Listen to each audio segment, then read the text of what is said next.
Just to say that we begin our second session now, and I have to say that Stephen Platts, who is Director of Development at Southwark Council, has indicated that he's not able to be with us this evening, but we will endeavour to get him back on at a later stage. But I am delighted to say that we have two witnesses from our very own Hammersmith and Fulham. That's Aaron Carhill, who's the Housing Strategy Manager at Hammersmith and Fulham, and Matthew Butler, who's a Team Leader, Planning and Regeneration, Hammersmith and Fulham. And can I say that we're extremely grateful to you for having supplied us with written submissions, which will certainly go up on our website. And I think I've indicated that our target is to finish at 7:20, but we've got a lot to ask you. I think perhaps especially from a Hammersmith and Fulham perspective, which is our primary concern. So let me begin by asking you to introduce yourselves and describe briefly what your jobs are in Hammersmith and Fulham.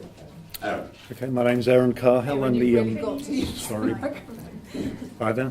Hear me? Can you use the microphone? I'm trying. Yes. Oh. Can you hear me now? Yeah. Okay. My name's Aaron Carhill. I'm the Interim Housing Strategy Manager for the Council. I'm responsible for the housing strategy that was referenced earlier, and I also do work on the allocation scheme, tenancy strategy, and I provide Section 1 and 6 advice to Matt here on affordable housing requirements, and do other tasks as required by the Council. Hello, good evening. Yes, I'm Matt Butler. I'm Team Leader in Planning Regen at the Council. I work within the Planning Division. We have a Development Management team which is divided between North and South teams, but we also have two regeneration teams, of which I'm Team Leader of one.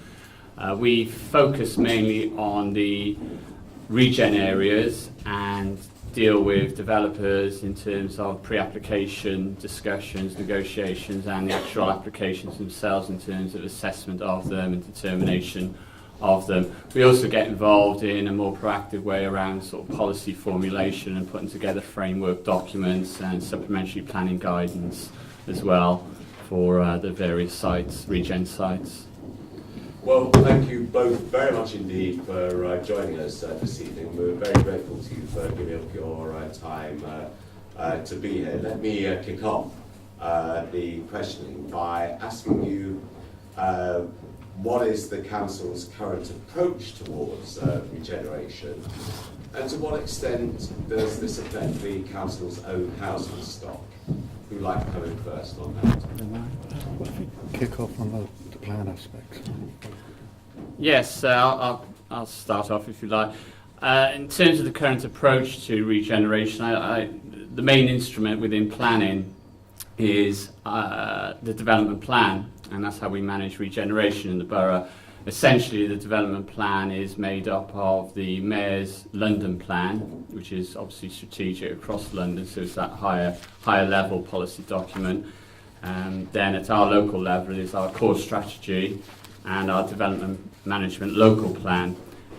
These documents essentially set out our vision and objectives for development in the borough and the policies to achieve that development regeneration.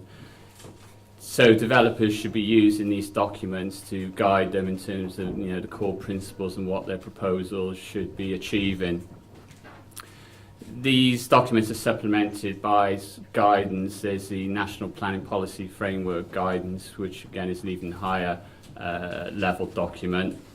And then at a more local level, we have supplementary planning guidance and framework documents, which I referenced earlier in my introduction, which are kind of more focused around specific areas and draw together the general core strategy policy and actually have it more relevant and specific to these particular areas.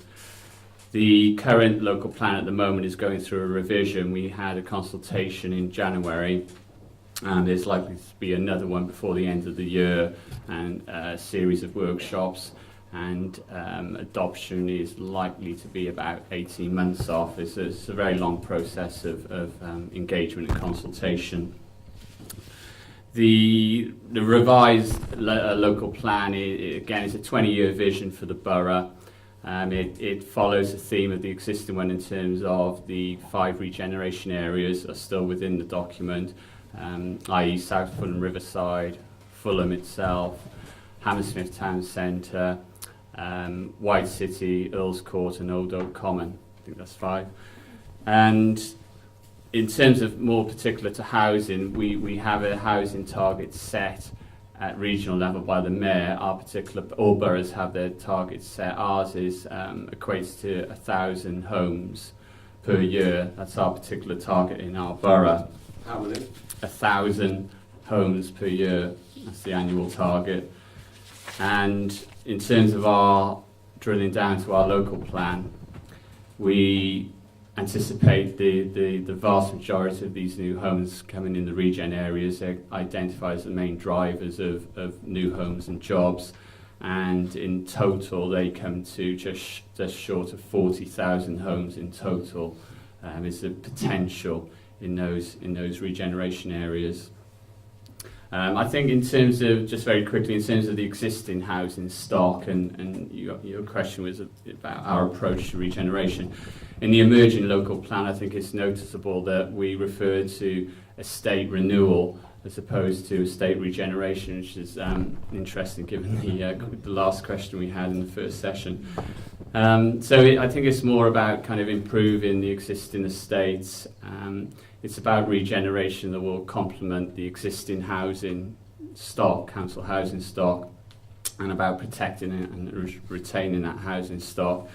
Generally, the policy now seeks to encourage working with estate residents and other stakeholders, and where appropriate to agree renewal of the estates and the creation of a kind of more sustainable community. And that will be seeking objectives like, employment and training, residents to have greater access to social and physical infrastructure that's being developed through in the regeneration and new development that's taking place, and really just to ensure there's a more joined up approach and ensuring the existing residents are actually benefiting and rather than feeling like a development, a new proposal is sort of steamrolling through them, so they're more part of it. And very specifically in relation to affordable housing, we do have a policy, it's a national policy, that all development of 10 or more homes needs to provide a target of 40% affordable housing, but that is subject to site specifics and viability. Thanks for that. Aaron, would like to add anything? Just to add, in terms of the impact on the council stock itself, really we're talking about 2 sites, which are obviously Earls Court, which is well known, but also the White City area, White City East, which is part of the opportunity area. Apart from that, there's not stock that's directly impacted by the regeneration areas, but obviously if we're not building enough affordable housing, then there's less opportunities for people to transfer or actually get affordable housing per se. So, but there is a significant amount of affordable housing that will be delivered on sites outside the areas, but it will tend to be small scale, but probably delivered more in the shorter term, whereas the regeneration areas have timescales of 10, 20, and in one instance probably 30, 40 years. So there's quite a mixed bag of development propositions in Hammersmith and Fulham. And what's envisaged for the White City? You mentioned the White City. Well, do you want to pick up on individual sites? In terms of White City, within the local plan, it is within the White City opportunity area, which is also identified at a regional level within the London plan. And there's a specific target of 6,000 new homes for White City. And there's no proposals for the existing White City estate. I mean, it's the largest in the borough. There are no specific policies to, and I think it's more particular, goes back to what I was saying earlier in terms of redevelopment that's occurring around it, which there's a lot going on.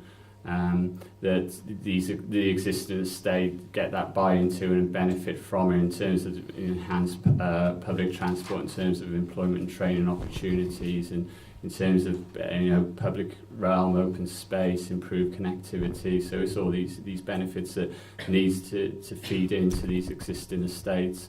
But there's no specific policies, certainly in the revised local plan, that directly impacts on those estates. So there's not brownfield around the White City, which is developable?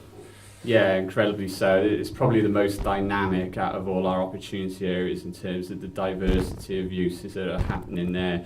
Very exciting stuff around sort of media with the BBC, in terms of retail with Westfield's extension, in terms of academic, educational, research with Imperial College getting significant landholders in the area there now and starting to build out their current scheme. So yeah, and then St James recently had a committee resolution to approve significant residential development on the current M&S site. So it's a real mixed bag of regeneration. So we're working closely with the White City Forum, for example, to ensure that they benefit from this and they're part of that whole process. That's where I should be. Johnny, I think Johnny Christie is one of our leaseholder members. Just perhaps in a little bit more detail, it really is about how you assess affordable housing and how you Johnny, plan. do you want to go over that? Sorry about that. So just it was about affordable housing and actually how the council assesses and plans affordable housing. And is there different regions or different parts of the borough where that affordable housing will go up or down percentage, or do you have a standard level? Well, the recently adopted the recently adopted housing strategy sets out the definitions of the types of affordable housing that we'd like to see come forward. I mean, broadly, it's 40% we're seeking, as we've set out earlier, and then within that, 60% of it we want to see as social stroke affordable rent, and the remaining 40% would be what we call intermediate housing, which is low cost home ownership in the main, but not exclusively. Now, coming back to the rent, there's an issue around the affordability of the rents themselves. Social rents for a housing association are about 10 to 15% higher than those for a council. But then there's what's euphemistically called affordable rent, with capital A, capital R, which are a government kind of initiated definition some 5 years ago. We're talking about rents that are closer to like 80% of market rent and sometimes 50% depending on the specific product.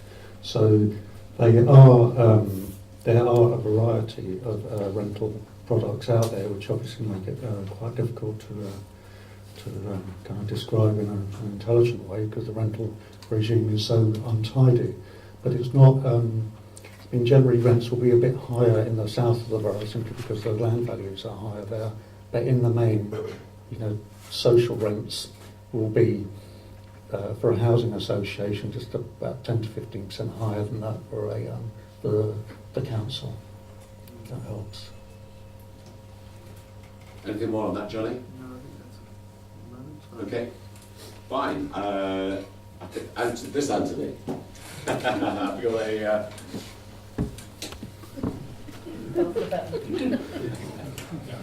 There you go. Stop turning it off. Can you explain how the council plans to develop partnerships with housing associations and others to deliver regeneration outcomes and meet housing needs? Well, in the housing strategy, we say that we certainly want to work with housing associations more closely than we have in recent years.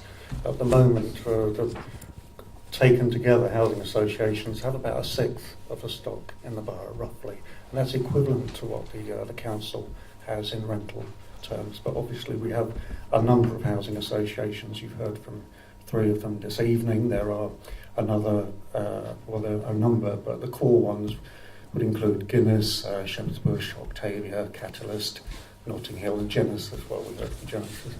And then there'll be a number of smaller housing associations which are can be difficult to engage with or even know, what they're doing, because they're kind of quite small and just want to be below the radar. About working more closely with them, what we talk about in the housing strategy is a kind of mixed economy, and we think that the council could build new affordable housing. Developers have their own products known as a discount market sale, and obviously housing associations have their own products that they can put forward: social rent, affordable rent, shared ownership. There's a range of products that they can bring to the table.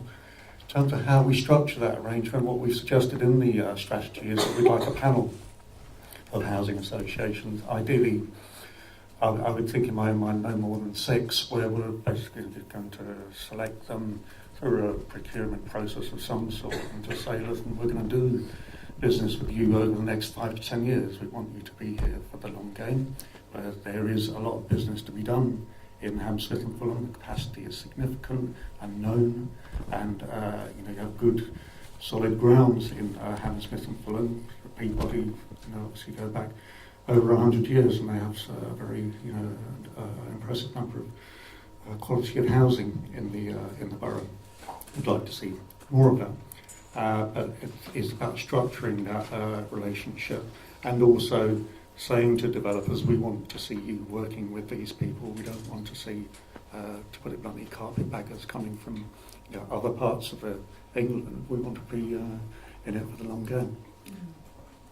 Matt, do you want to come in on this? Not sure there's too much specifically in terms of dealing with planning applications or through the policy process. I think it's more particularly through the housing strategy, as Aaron's described, about how we were looking to engage and work more closely with housing associations. I think that what we are aiming to do increasingly is, once we grant planning permission, or during the negotiations, once we have a resolution to grant permission from members of committee, is that in the detailed wording of Section 106 agreements is to tie in at that early stage commitment to our preferred housing association, so we've got the comfort that we're going to have registered providers who are going to deliver on the affordable that was as agreed at the rent levels as agreed, and also that we got comfort around the appropriate maintenance and management of that new affordable housing. So I think it's kind of front loading that, and again it early on into the legal agreements tied to the planning permissions. Actually, a follow-up on that. Just a quick one.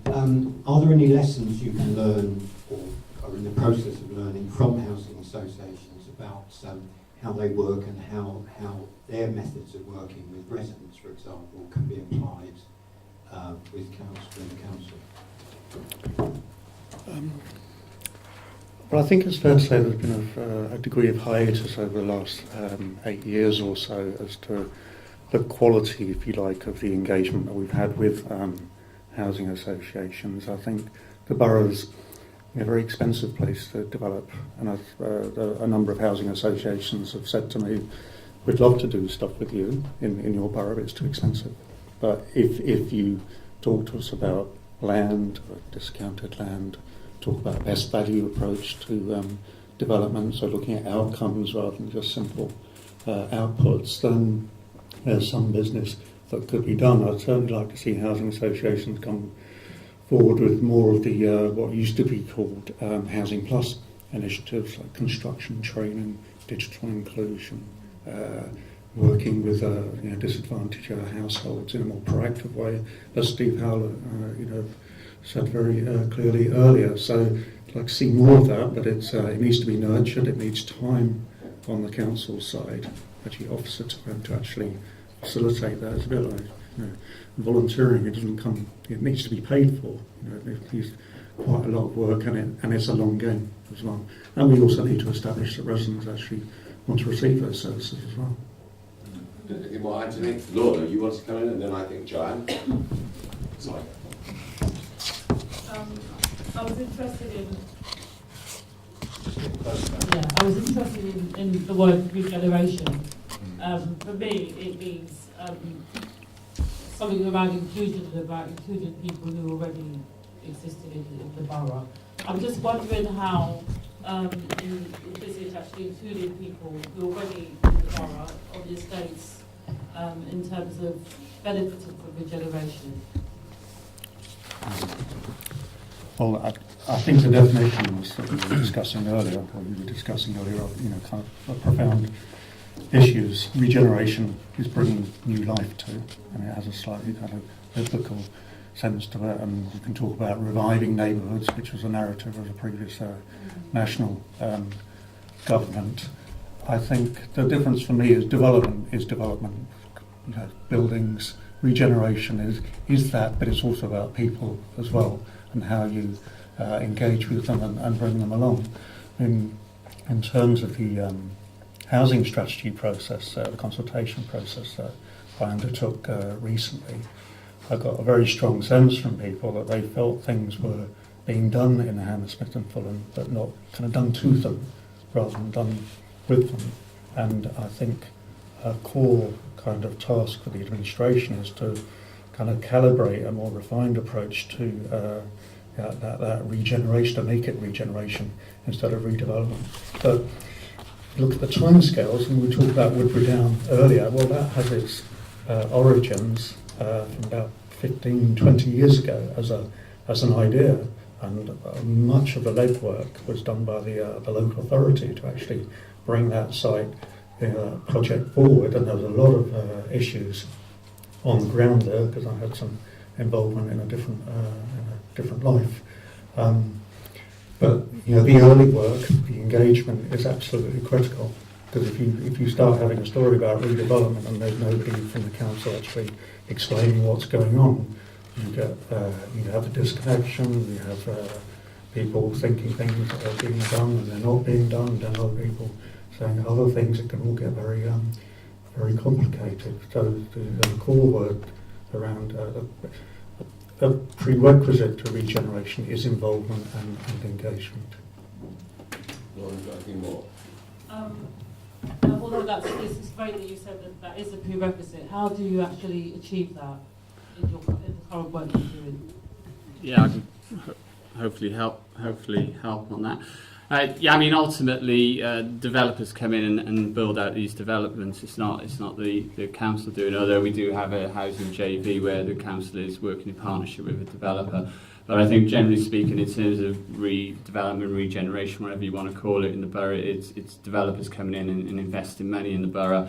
So ultimately, the policy needs to be in place that's correct and is going to achieve the objectives that is sought by all stakeholders, businesses, residents, visitors, everyone in the borough. So it looks boring. Apologies, but this is our local plan. This is the document which we're consulting on at the moment, and we need to get the policy right and for it to be something that all stakeholders are buying into. So.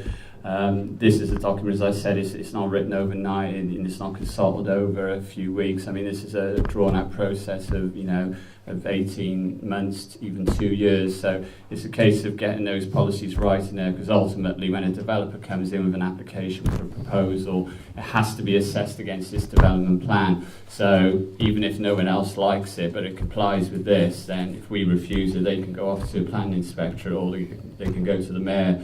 But essentially, these policies need to be right. This is what development is judged against. So it's getting full engagement in people that this policy reflects what aspirations and what the objectives of the residents are in the borough.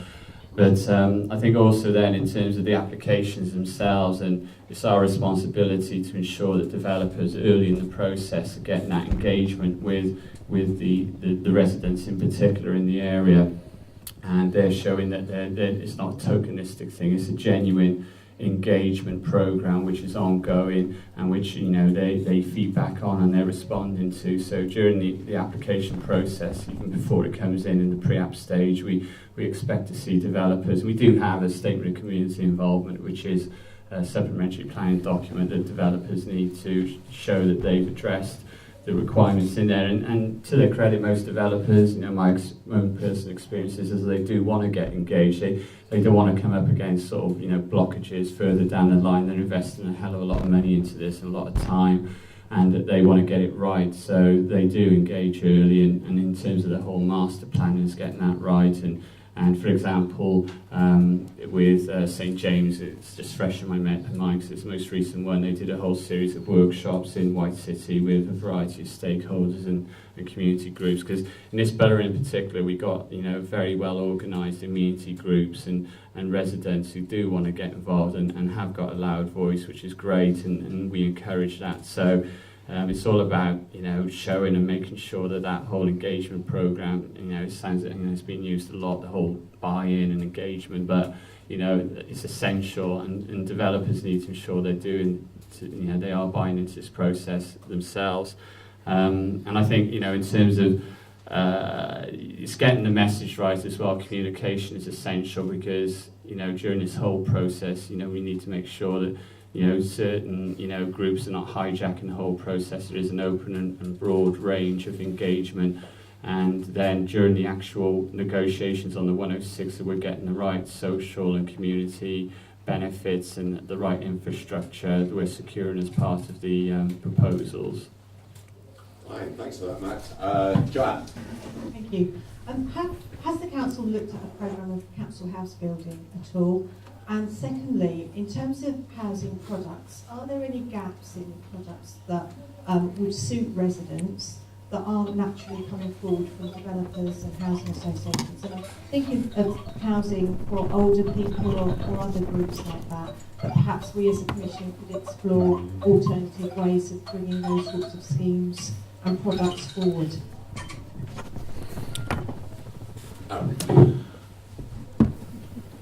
Dealing with your second question, I think the short answer is yes, there is a gap.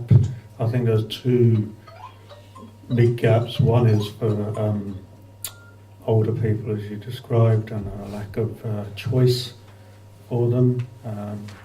Sheltered housing is obviously there, but I think some of the sheltered housing does need some investment. I've been told that management could be more intensive than it is, but in terms of the housing choices, there's not a sufficient range for them, and also there's potential for some equity kind of share type products that could be developed. We do know that people who are being asked to downsize generally would like to stay in the neighbourhood because that's where their friends and family networks are, but the housing isn't accessible and it's not actually it's not really home to their needs, so there's quite a lot of work to do there. And then the other obvious response is there's a gap in the intermediate housing market there's a gap in the intermediate housing market for sons and daughters of residents in the borough. There's many residents that told me during the strategy consultation process there's simply nowhere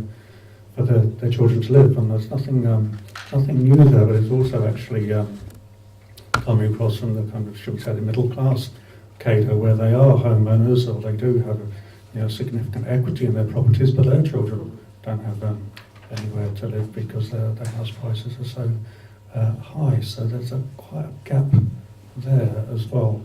So, and it's I think those are probably the two kind of big areas that we need to focus on, and we do feature that in the housing strategy. So. Joanne, anything more on that? Just the council house building. You can do that. Thanks. I mean, through the JV housing company, then yes, that's more administered and managed by our housing regen section. Planners are involved in terms of looking at the proposals that are coming forward with through the JV with Stanhope. So yeah, there will be a programme of building new council housing, which is quite exciting for the borough and hasn't happened for a long time. So that's good. I mean, the existing policy is very much there to protect the existing housing stock and to make sure there's no net loss of social housing. But then in a proactive fashion, as your question is directed, then hopefully through the housing JV company, then we will start seeing new additional social housing coming on stream. If I can just follow on that and just say that is obviously one for you to be considering about as to whether you want a vehicle or vehicles, whichever you start looking at in more detail, as to whether you want a new supply role there. Because one of the major challenges is obviously land, nothing new there, but how we use land in a sustainable and efficient way, and some land on estates isn't used efficiently, so there's obviously opportunities there, but then obviously residents might have some strong views about having a building site next to their home for like 3, 4, 5 years and possibly being displaced as well. So there's some quite major challenges there, but I think that's one to actually, for you to reflect back to the council as to what challenge do you actually want to grapple with. Thanks for that. Now, I can see several people want to get in, and we've got about 7 minutes left. So Paul first, then Kim. Given the recognised failings of the Better Homes agenda, you recently mentioned renewal is preferred to regeneration. That concerns me because I worry about escalating maintenance and service costs in the future on old properties if they're not renewed to a good enough standard. What assurances can you give that the renewal won't mean higher maintenance costs in the future? And also, why was that decision made for renewal as opposed to regeneration? I'm going to step bravely and just try and redefine the question a little bit. Bring it up to a decent state of repair, and this touches on Shirley's comments earlier. A habitable standard is one thing, just to be habitable. Comprehensive refurbishment, gives it a 30-year life. Regeneration is basically just starting from scratch. It may involve knocking down one or more buildings. It may be a selective demolition, but you're talking about the comprehensive internal, external, communal areas, environmental, the full lot, so to speak.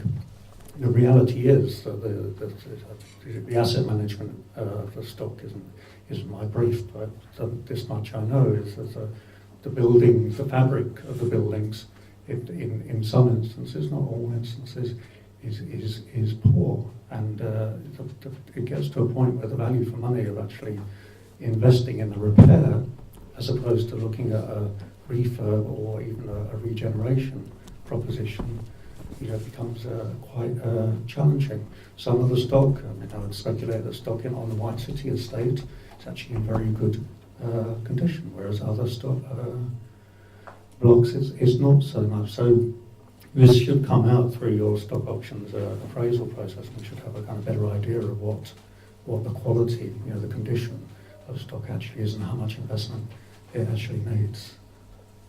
Paul, anything more on that? No, Kim. Okay, I almost certainly don't need that. Really. You do. We can't hear it exactly. Realise. Is that working? Yeah. Yes. Yeah, you've addressed one of my points I was going to make, which was about recognising that there is a gap about intermediate housing. However, I don't think it's really been. There's a gap, isn't there? And we haven't really recognised that, what we're going to do about it. The thing then that I wanted to talk about was, can one of you explain really briefly what Section 106 is, because it's been bandied around and I'm not sure that some of these good people would actually know what that means, and what type of things the council can ask for in terms of Section 106 other than just housing, because I think we've looked at building communities, etc., and I think that's part of that really. Yep. Okay. You said briefly. There's Section 106 essentially is part of planning legislation, the Planning Act, and it's there to ensure that the impact of development is appropriately mitigated. So, for example, a new development, the pressure will put on local roads, pressure will put on local schools, hospitals. All these things are appropriately mitigated against, so that there's contributions to increase the capacity of these various physical and social infrastructure elements. It's also there to secure the affordable housing that's been negotiated through the application process. And I think it's worth noting that we do also now have community infrastructure levy, which is being adopted by a lot of councils. Ours is coming into place on the 1st of September, which is essentially a tariff which replaces a lot of what we would have secured through 106, and it's basically non-negotiable. It's as I say, a kind of levy or tariff on development, and above a certain threshold, it has to pay the infrastructure, the SIL, Community Infrastructure Levy, and what it pays is determined by the size of the development floor area. There's already been a mayor's SIL in place for quite a while, which was put in place to fund Crossrail. So the Community Infrastructure Levy is another kind of item. We still have 106, but it has to be now site specific, and there's also, I'll quickly say, there are very clear regulations, statutory regulations in terms of what you can secure within 106s, and basically it has to be directly related to the scheme, it has to be fair and proportional, and it, oh gosh, something else, can't remember a third. Yeah, oh gosh, can't remember, sorry, but it's of that kind of theme. It, you know, has to be related to it, and certainly has to be fair and proportional, and to mitigate the impact of the development. Thanks very much for that. Now, we've only got 2 or 3 minutes left, and I've got a question first from Peter and then from Anthony, and then probably we'll have to draw a line. Peter. Thanks, Chair. It was striking, I think, from the Housing Association Chief Executive we just heard from and from Mark earlier, that the criteria that they cited for regeneration very often had to do with design problems, condition of stock, residents' aspirations, those sorts of criteria. Whereas the criteria that have defined the regeneration opportunity areas here have come down through the planning framework. And I just wondered what other intelligence, if you like, the council gathers or is looking to us to gather about other areas within the borough where regeneration may be the appropriate route to take. Aaron. Well, there are other imperatives. I mean, one of the 5 regeneration areas is obviously Old Oak, and HS2 is a, sorry, my hearing aid's playing up. HS2 is obviously something that's actually really increasing the housing capacity of that area. But I think I'd look at, in terms of the work you're doing, I think it's a more prosaic kind of observation, which is around securing affordable housing for the future, really in perpetuity, which sounds very kind of grand statement. But you know, affordable housing is under challenge like I don't think I ever thought I'd see in my career, even like looking at it 10 years, reflecting on 10 years ago. The challenges affordable housing providers, residents are facing, local authorities are facing, are so profound that actually to secure the future of that affordable housing, you've got an enormous quantum of affordable housing you're responsible for in terms of the council and its residents. It's going to be quite a major achievement, just kind of keeping that and using it to best advantage, not least with the government's recent announcement around the right to buy for housing associations and how that will be funded. So there are some very basic challenges that need to be addressed. That comes on top around delivering neighbourhood renewal, regeneration outcomes is a very significant advantage. But the basic business of securing and increasing the amount of affordable housing is no small price. Thanks, Matt. And finally, Anthony.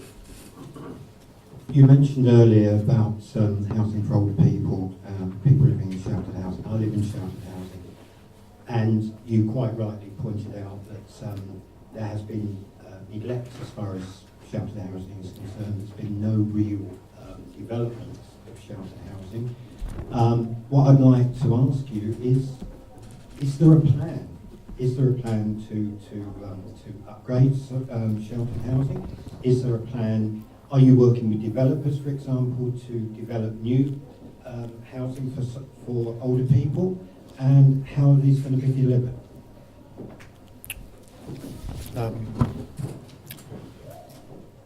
Well, there is a sheltered housing review, which I'm not privy to, but I know there certainly was a review of the housing stock in the sheltered housing kind of portfolio, to use that expression. It's around 1,000 homes, and you know the council has so it's quite a significant amount of what is around 13,000 council homes. It's a large amount of the social housing stock. In terms of any specific proposals to sheltered housing, I'm not aware of them, but we certainly know that the housing needs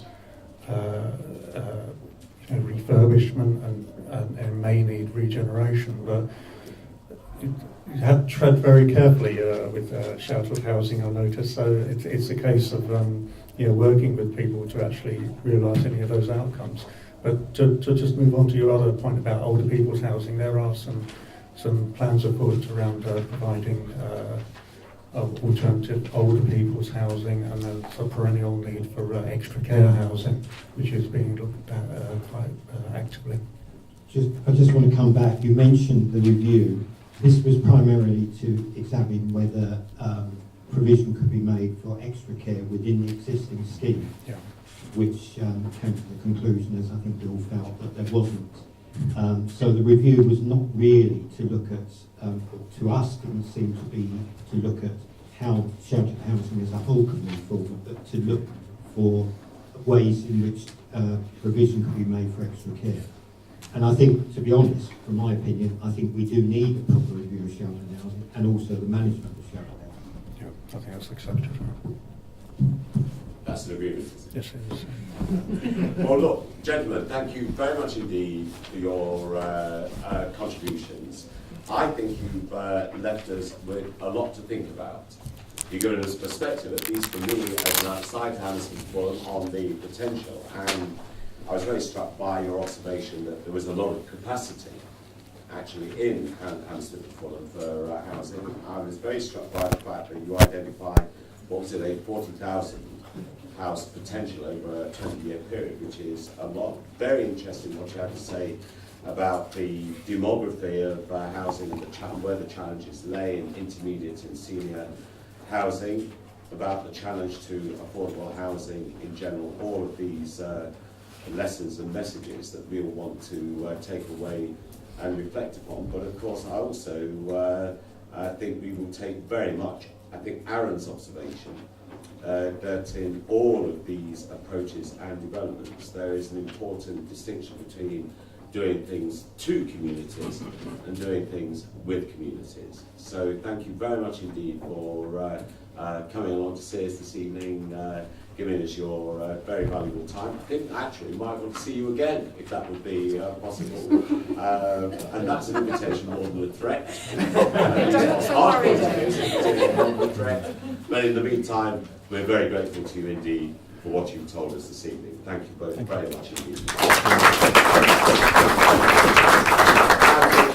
And my dear colleagues, I think we draw our second public hearing to a conclusion. Thank you very much indeed for your attendance and contributions, and with that I declare the hearing well and truly closed.